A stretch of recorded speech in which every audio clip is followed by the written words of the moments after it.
December 7th, 1941.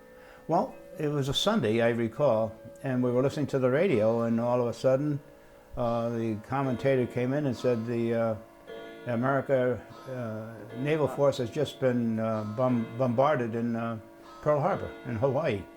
And shortly after that, President Roosevelt got on the radio and said that the Americans are declaring war on the Empire of Japan.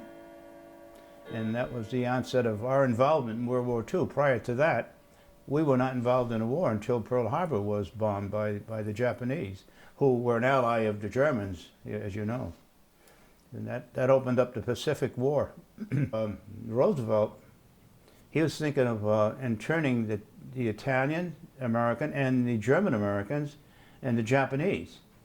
And as it turns out, they decided not to inter the Italian American and the German citizens. And but what they did is because I guess of Pearl Harbor, they decided to inter the Japanese, and they were held in internment camps in somewhere in California. And some of the younger fellows, the Japanese fellows, I don't know how it worked out, but some were able to join the United States military, and they formed a Japanese-American unit called a Nisei unit, and they sent them to Europe, and they were highly, I guess, respected outfit over there, and they really did do a good job as American soldiers, and they were highly decorated, some of them. Well, as a youngster, we used to get Cracker Jacks. I don't know if you remember, they came in a little box and popcorn and stuff, and there was always a little trinket in there, and invariably it was made, a little trinket made in Japan. And they didn't last very long, but they were very clever little toys, And if you went to a variety store and you picked up, a little car or a little balsam wood airplane or a little trinket, generally it was made in Japan. And they were clever, but they were very fragile. The Japanese had the knowledge, but they didn't have the material to put into anything solid. But just prior to the war, as a youngster, I remember the Japanese were buying a lot of our scrap metal.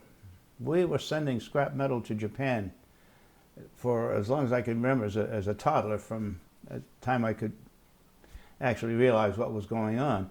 But I remember metal dealers, junk dealers, would amass these great piles of steel, iron, and aluminum, whatever, and it would be going to Japan because they had no natural resources, and they would recycle it in a sense back then and turn it back into either toys, and in their case they were turning it into war material, as we found out later.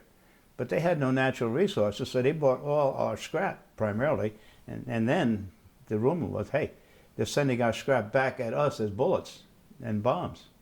Oh, when the war started in 1941, well, I was 12 years old. I was born in 1928, going on 13. Food rationing went into effect, gasoline rationing went into effect, and all the factories that were in the area converted to military production. Even the toy factories were making some sort of a military device, But Winchester Repeating Arms was the largest manufacturing factory in the state of Connecticut at that time, and I think Remington up in Bridgeport. They immediately went into producing bullets and firearms, rifles, you name anything military. They just converted over to the production of it. My father was working for the WPA, and my mother was just a housewife, and my sisters were still in school. One was out of school. She was working at a nursery. And the other sister, she was still in school. And when she finished school, she, I think, went to work in a 5 and 10 cent store. There wasn't much work available for women back in those days. But during the war, she got a job in I believe in Winchester, working on cartridges. And my older sister, she got a job, I guess, in this Sergeant Company, which was a former lock company that converted into making torpedo charges or something. She worked in a defense plant. And then my father left the WPA and went to work for Winchester in that defense plant. I don't know exactly what he did there, whether he was a machine operator or in maintenance or something of that nature. But that took him out of the trenches in the WPA and put him into a productive job. You know, there weren't any jobs around back in, well, you take from 29 to 1940, it was a depression. There were hardly any jobs around for anybody. So Roosevelt developed the WPA and the CC camp for the young men who couldn't find jobs, and they put them with this conservation corps. And then when the war broke out, those fellows just automatically went from the CC camp and into the military. So it was quite an era, quite an experience.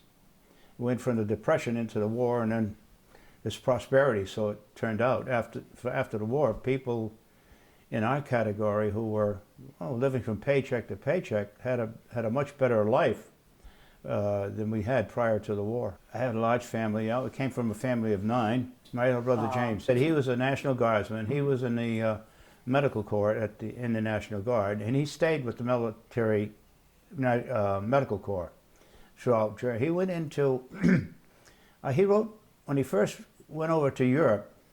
When he got federalized, he wrote to us he was in Africa. And so he started from the North African campaign right over through into Germany. So he was in quite a while, saw quite a bit. And then my younger brother, Franklin, was in the Connecticut National Guard, was reorganized again after World War II. And when they had the Berlin Cold Lift, I forget what year that was, but the National Guard got federalized and he went to Europe. And he was in Germany for a year or so with the National Guard and then came home. That's the kid brother. And then my brother Lou went into the service in, I believe in the end of 1944, and went to Europe. And during his travels in Europe, he met up with my older brother, James, I think in Le Havre, France. He didn't finish school. He did go into service, but he came home. He went back to high school as a veteran. And I finished my high school in the service. It was through what they call USAFI, United States Armed Forces Institute. It's called USAFI. And I got my high school diploma there. And then when I came home, I felt I was short intellectually, math-wise. So what I did is I went to Lincoln Prep. I went there for 8 or 9 months and got what is equivalent to a GED today, general education. And but what I did is I concentrated more on my math and my English subjects, you know. So in a sense, I sort of have a double high school diploma, GE and USAFI. At the end of 1945, I went into the service, and I couldn't wait till I was turned 17 so I could enlist, primarily because I wanted the GI Bill of Rights. And our family had very little means, and you know, college was just out of the question. But I figured that the GI Bill was a way to get myself educated beyond high school. So when I turned 17 and the GI Bill was still available to me, I ran right down to the recruiting office with my mother's signature and joined.